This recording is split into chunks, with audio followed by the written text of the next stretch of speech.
Thank you for joining Don Getling and Gino Fronte with the National Real Estate Cafe, where you get your daily dose of real estate market updates. And we're talking more about the millennials, meaning a lot of you. We are, and MGIC's done a lot of research on this. You can tell they've been providing us some slides so that we could talk about millennials. And what's really important is, why are we talking about millennials? And it's because Don loves it when I say this, because we're moving into a demographically charged real estate market. He loves saying that. Okay, so let's look at this slide. Thanks to MGIC, and they're one of our partners. They help a lot of you get into a home. And here's some facts, some fun facts. Yeah, I like the one about marriage, right? So 28% ready to go, no problem, married.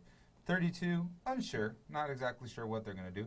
And 40% plan to say I do. So what's important about this is that almost 70% plan to get married.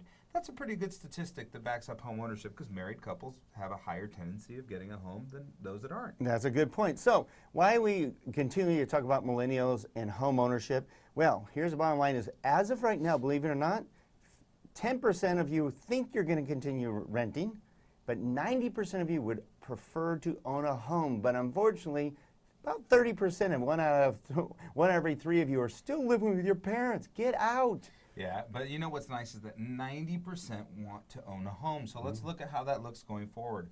Right now, 50% of millennials are at peak home buying age, and of that, 90% would like to own a home. Then what we're looking at is what's going forward in the future, Don, is that in 2025, all the millennials will be at peak home buying age.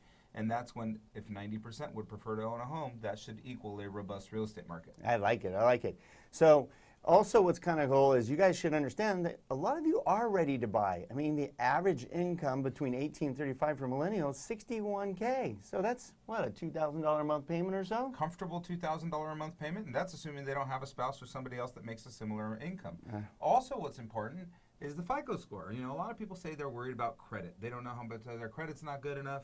Well, 50% of all millennials have a 650 FICO, and that's just fine for most of the programs we have available. So you're going to see over half the lenders, yes, people like we work for, are going to start marketing more to you because they believe you need to get into home, want to get into home, and should get into home. So you heard it right here in the National Real Estate Cafe. Yeah, so to get more information just like this, you could text NREC to the number 58885, or check out our website at nrecafe.com. And don't forget, the longer you own real estate, the more valuable it becomes. And if you want, share this to someone. Maybe it's to your children. Get out. You heard it here. We'll see you tomorrow.